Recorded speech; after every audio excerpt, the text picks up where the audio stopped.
Hello दोस्तों। तो आज डिस्कशन करेंगे फिजिकल वर्ल्ड के सेकेंड लेक्चर में। हमने यूनिफिकेशन तक पढ़ लिया था। अब बात करेंगे उसके आगे रिडक्शनिज्म का, जिसका मतलब होता है बहुत छोटे छोटे पार्ट को, ठीक है, किसी एक टॉपिक से कवर करना। जैसे थर्मोडायनेमिक्स की सहायता से हम टेम्परेचर और काइनेटिक एनर्जी मॉलिक्यूल्स के और जो भी कूलिंग का सिस्टम हो by the help of Newton's law, क्योंकि न्यूटन्स लॉ के द्वारा भी कूलिंग के सिद्धांत को दिया जाता है। और कूलिंग का सिद्धांत भी किस पर डिपेंड करता है? टेम्परेचर पर, ठीक है। तो थर्मोडायनेमिक्स टेम्परेचर, हीट इंजन और काइनेटिक एनर्जी, ऐसे बहुत सारी चीज़ें हैं जो इसकी सहायता से क्या हो रहे हैं, व्यक्त हो रही है। यानी कि थर्मोडायनेमिक्स को रिड्यूस कर दिया गया है छोटे छोटे टॉपिक में, ताकि पढ़ने में आसानी हो जाए। तो इसी को बोलते हैं कि हम लोग रिडक्शनिज्म, ठीक है। चलिए, मतलब एक बात दिमाग में रखना, यूनिफिकेशन का मतलब होता है क्या करना, जोड़ना, और रिडक्शनिज्म का मतलब क्या होता है, तोड़ना, ठीक है ना। चलिए, अब बात करते हैं फिजिकल वर्ल्ड में कुछ फंडामेंटल फोर्स के बारे में। जैसे मैं gravitational force, weak nuclear force, electromagnetic force और स्ट्रॉन्ग न्यूक्लियर फोर्स, ये कुछ इसके स्ट्रेंथ दिए हुए हैं, ठीक है। आप इसको आराम से क्या कर लो, स्क्रीनशॉट लेकर देख सकते हो, ठीक है ना। ये सारे इसके दिए हुए हैं, रिलेटिव स्ट्रेंथ, रेंज और ऑपरेट्स अट्रैक्टिव अमाउंट, मतलब किसके साथ क्या रिलेट करता है, कितना वैल्यू होता है, कितना रेंज होता है किसके साथ। यहाँ पर मैंने इसको डिस्कशन कर दिया है। चलिए, अब बात करते हैं दोस्तों इसी फिजिकल वर्ल्ड में। मैंने बताया था कि इस चैप्टर में हम लोग वो सारे चीज़ें के बारे में स्टडी कर लेंगे जो हमें आने वाले समय में यूज आएगा, ठीक है। यानी कि वो क्या है फिजिक्स, आप इसके बारे में एक छोटे से समझो कि ट्रेलर के माध्यम से आप इसे समझ रहे हो। जैसे में कुछ लॉ है, जैसे में conservation of mass, conservation of energy, conservation of momentum, conservation of charge, that is all create same things. Mass neither be created nor be destroyed, energy neither be created nor be destroyed, charge neither be created nor be destroyed। ये सब conservation law जो है, momentum, ये सब के सब क्या है, बहुत ही इंपॉर्टेंट है फिजिक्स में। चलिए दोस्तों, अब बात करते हैं नेक्स्ट। हेलो दोस्तों, तो अब स्टार्ट करते हैं। The study of physics is exciting in many ways. जी हाँ दोस्तों, काफ़ी इंटरेस्टिंग चैप्टर होता है फिजिक्स का। यदि इसे मन से पढ़ते हो, बिल्कुल as a girlfriend, as a boyfriend समझ कर, तो मज़ा आ जाएगा पढ़ने में, ठीक है। बिल्कुल इसी तरह से पढ़ना है। A few basic concept and laws and can explain diverse physical phenomena, है ना। आपको क्या करना होंगे, कुछ लॉ और कुछ फिजिकल फिनोमेना को बिल्कुल क्या करने हैं, याद करने हैं, समझने हैं, ठीक है। गर्लफ्रेंड बॉयफ्रेंड पर मत रुका रहना, ठीक है ना, कि क्या सर क्या क्या बोलते रहते हैं सर, आप तो बिल्कुल रोमांटिक हो जाते हैं पढ़ाते पढ़ाते। नहीं भाई, देखो यहाँ पर बिल्कुल कंसंट्रेट करना पढ़ाई पर। अभी शुरुआत हुआ है बउआ, कैरियर दम, यहाँ से बिल्कुल पढ़ाई पर कंसंट्रेट करना है। और यार मतलब वीडियो देखते हो तो लाइक और सब्सक्राइब करके जाओ, ठीक है ना। बिल्कुल काफ़ी मेहनत लगता है, ठीक है ना, इसीलिए। Carrying out imaginative new experiments, यहाँ पर क्या होता है, आपको नए नए एक्सपेरिमेंट करने का मौका मिलता है। अनलॉक सीक्रेट्स ऑफ नेचर, प्रकृति में जो सीक्रेट छुपे होते हैं उसे समझने का मिलता है। मतलब आप उसे अनलॉक कीजिए, खोजिए, उसे वेरीफाई कीजिए, उसे फॉल्सीफाइंग कीजिए। ये सब चीज़ें होती हैं मौजूद, इसलिए काफ़ी इंटरेस्टिंग होता है फिजिक्स पढ़ना। The most interesting part is designing useful device based on the physical laws.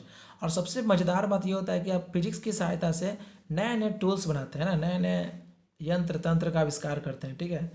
अब देखिए एग्जाम्पल कुछ इसके, जैसे में लाइव ट्रांसमिशन, एसटीडी हो, फैक्स हो, पेजर हो, सेलुलर फ़ोन हो, speed and memory of 5th generation computers हो गए, रोबोट्स हो गए, ठीक है। मून के यात्रा हो गया by the help of rockets, technology advance in health science. बहुत जगह पर क्या हो गया है, ये दिख लीजिए, आपको दिख रहा है ना। ये सब के सब एग्जाम्पल है, और इस सब की सहायता से क्या हो गया, आज हमारा फेस बहुत ही इंटरेस्टिंग बन चुका है, ठीक है दोस्तों। चलिए अब आगे बढ़ते हैं। अब जो है हम जानते हैं link between technology and physics, हमने पहले इसके बारे में पढ़ लिया था ना। जैसे हीट स्टीम इंजन है थर्मोडायनेमिक्स पर, रॉकेट प्रोपल्सन है Newton's laws of motion, aeroplane है Bernoulli's, sonar reflection of ultrasonic, ये पढ़े होंगे 10th क्लास में। Optical fibre, total internal reflection of light, computers, digital logic, genetic engineering, role of DNA in heredity, ये सारी चीज़ें। अब some great physics with their major contribution, discovery and country of origin. मैंने बताया था ना, हम लोग सारे चीज़ें यहाँ पर डिस्कशन कर लेंगे, ऐसे सब बहुत सारी चीज़ें हैं, लेकिन मैं आपको बस थोड़े थोड़े इसके बारे में नॉलेज दे रहा हूँ ताकि आप अच्छी जानकारी ले पाएँ कि क्या होता है फिजिक्स में। ठीक है, देखिए कुछ कुछ दिया हुआ जैसे आर्किमिडीज का सिद्धांत, प्रिंसिपल ऑफ बायोन्सी फोर्स पढ़े होंगे आप लोग, ग्रीस के थे Galileo Galilei, laws of inertia, Italy के थे जे थॉमसन, इलेक्ट्रॉन का यूके के थे, जेम्स क्लार्क थे, मैक्सवेल इलेक्ट्रोमैग्नेट थ्योरी जर्मनी के, और ये Chandrasekhar structure and evolution of star India के। ठीक है, दिख रहा है आपको? चलिए अब जानिए फंडामेंटल फोर्स इन नेचर। देखिए कुछ नेचर में फंडामेंटल फोर्स होते हैं। देखिए we know that physics is the study of nature. हम जानते हैं कि फिजिक्स किसे कहते हैं, जो नेचर का स्टडी करे, एंड नेचुरल फिनोमेना का। It deals with certain basic laws which govern the neutral world.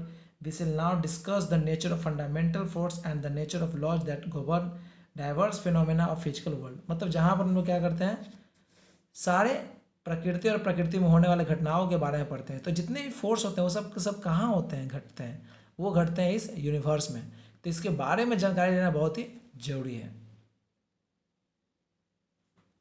ये देखिए दोस्तों, physics has revealed that all the forces occurring in different context arise from a smaller number of fundamental force in nature.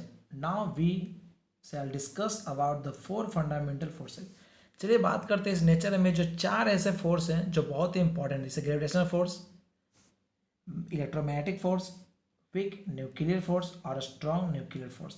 Gravitational force तो आप जानते होंगे दोस्तों कि ब्रह्मांड में बहुत सारे प्लैनेट और पिंड मजबूत हैं, मतलब मौजूद हैं, सॉरी, है ना। और वो इन सब के साथ, देखिए इन सभी के साथ एक फोर्स ऑफ अट्रैक्शन होता है ना। 2 पिंड होते हैं, M1 M2, और इनके बीच का डिस्टेंस कितना होता है, और ये दोनों आपस में एक फोर्स की सहायता से एक दूसरे को अट्रैक्ट करते हैं। इसका ये फार्मूला होता है ना, ए बराबर G M1 × M2 / R²। और जहाँ G का वैल्यू तो पता है क्या होता है, 6.67 × 10⁻11, और न्यूटन मीटर स्क्वायर पर के जिसका इसका यूनिट होता है। आगे पढ़ेंगे, बहुत डिटेल से इसके बारे में पढ़ना है। उसके बाद आपका कौन सा है, देखिए week nuclear force. This force were discovered during the study of the phenomenon of beta decay in radio activity. जब बीटा का खोज हो रहा था, है ना, तब उस टाइम में इस न्यूक्लियर फोर्स यानी वीक न्यूक्लियर फोर्स के बारे में पता चला था। द वीक न्यूक्लियर फोर्स और जस्ट द वीक फोर्स और weak interaction acts inside the individual nucleus which means that it is even shorter. मतलब जो बहुत ही कम समय के लिए क्या होता है, आप पर फोर्स महसूस कराता है, उसी को बोलते हैं क्या हम लोग, वीक न्यूक्लियर फोर्स। ठीक है, देखिए rain than the strong force, it is the force that allows protons to turn into neutrons and vice versa through beta decay, है ना।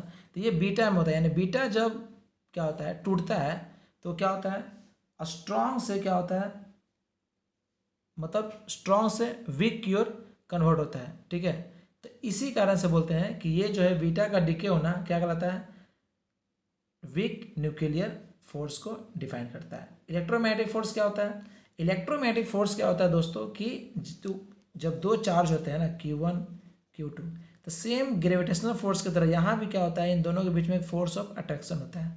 ठीक है, तो इसी को बोलते हैं क्या हम लोग, इलेक्ट्रोमैग्नेटिक फोर्स बोलते हैं। ठीक है, जिसका फॉर्मूला क्या होता है, 1/4πε, ये मीडियम होता है। ठीक है, Q1 × Q2/R²। Strong nuclear force क्या होता है दोस्तों, the force that binds the neutrons and proton.